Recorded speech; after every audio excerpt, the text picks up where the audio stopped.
goodness. It's good to be here tonight. I rode my bike over here. It's not, I don't live that far from the club, so it's a nice bike ride. I get to actually bike right past Yonge and Dundas Square. And they got a whole bunch of shit up there. But they got room enough for their these water fountain jets that come up out of the ground over at Yonge and Dundas Square. I don't know what they officially call these water jets, but I like to refer to them as homeless bidets. Alright, good work. I drove over here, and as I was driving over here, I heard there was a contest on the radio, right? And there was a contest where if you get to win the contest, you go and get to see this band in concert, and then after the concert, you get to go and meet the band, you know? And that'd be kind of cool, you know, if you dig the band and everything. But I was thinking, man, you're never going to hear a contest like that where you get to meet the comedian afterwards. You know, it doesn't have that same sort of pizzazz or flair to it, you know? So I said, all right, and after the show, you get to meet the comedian. He's over there. He's going to ask to borrow $40. You get to hang out with him for the whole evening and get to hear after 10 years how the industry's been screwing him over. Oh shit, man, how long is this contest going on for? This guy's a drag, this guy's a buzzkill. And then you don't want to know what happened? Man. Oh man, you going to keep complaining over it? Shit. Oh man. I'm not wise with money. I wish I was better with money. That's why it always pisses me off whenever I hear of a story about someone who finds money and then they return it. Man, that always pisses me off, man. Does that piss you off, dude? You saw that on Dr. Phil today?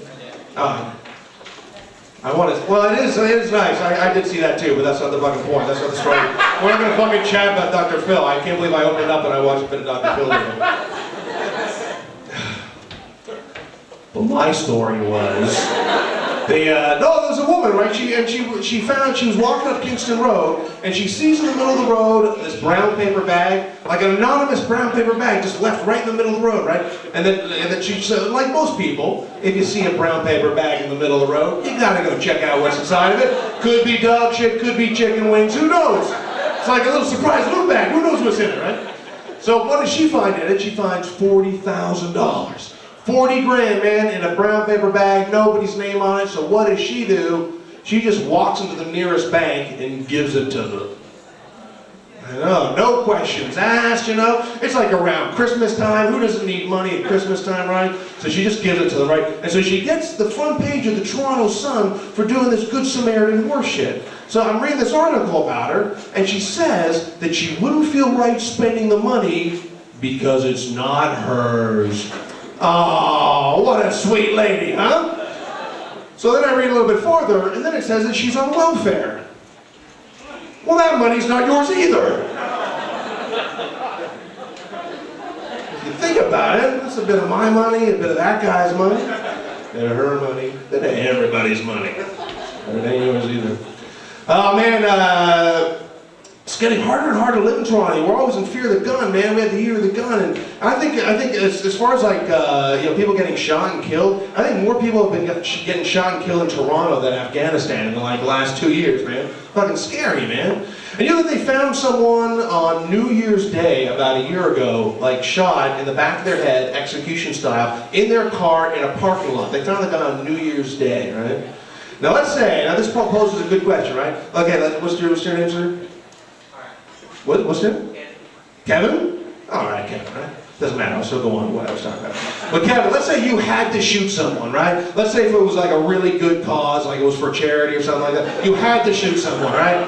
And let's say it was on like, would you do it on New Year's Eve or New Year's Day? Which one, what would you do it on?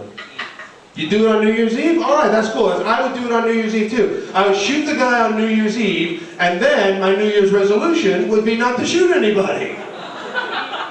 That's how that works out, man. Because if you go into New Year's Day, right, and you got a fully loaded gun, you gotta fucking pull off the rest of those rounds, right? It's like buying a pack of cigarettes on New Year's Eve, you know, and you gotta finish smoking them, right? Of course. Right, Dave? Yeah. All right. That's all I was looking for. Oh man. My girlfriend has a birthday coming up, and for last year for her birthday, I bought her a vibrator. And I was thinking, man, is there a more romantic way of saying I give up? Yes, there is. Not getting her anything at all. Let's not do that. Want to know what my girlfriend gave me for my last birthday? A burning sensation when I pee. Aww. Happened to me, though, man. I think she wants to get married, though. I think my girlfriend wants to get married. She said that to me the other day. I want to get married. And my response was, go ahead. Which was not the right answer. And then, you know what, it's weird. And then, like, I think she wants to have kids, too, because the other day I caught her poking holes in the condoms that we use. Which, let me just say, that really fucking hurts. Right? I'm like, oh, holy shit, what the fuck? I think you're supposed to do that without my knowledge. You're ruining your plan when you do it when they're... And friends of mine always ask me for relationship advice. They always come to me for relationship advice. And I've been with the same girl for not 10 years. We've been together for about 6 years. And people think, oh, what a great expression of commitment. It might seem like that, but sometimes guys are just too lazy to move their stuff. Well, asking me for relationship advice, that's like asking Chris Benoit for fatherly advice.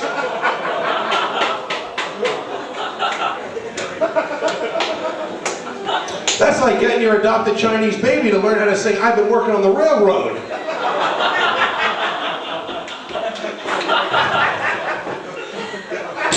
I guess the point that I'm getting to is I don't really like celebrity worship, celebrity culture. We're so obsessed with that bullshit these days, right? Oh, what's Lindsay Lohan up to? Oh, what's Paris Hilton and Britney Spears up to? Oh my God. You know, and it's like, you know, these like jackass rock stars that want us to follow them around with the cameras. Like, why do I want to watch a bunch of rich jackasses, you know? It's like, why do I want to watch that? You know, and it always makes me come back to that question of whenever they have to release a serial killer or someone who's committed some horrible crime out into the general public again, they're always like, oh, what are we going to do? Oh, we're releasing Carla Homolka back out into society. What are we going to do? How are we going to know what she's doing?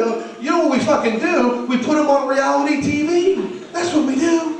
We just put a camera crew on them 24 hours a day, 7 days a week. And we have their own Carla Homolka channel. We just watch her. Everyone knows exactly where she is, you know. We know exactly what she's up to. We got a camera crew on her.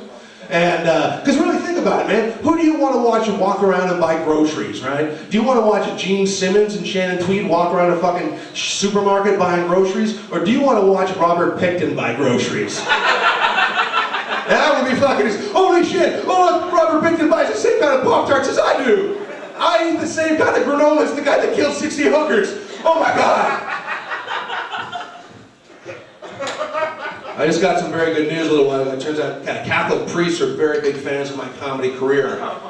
Want to know why? Because it's only 8 years old. Good night, everybody. Enjoy the show.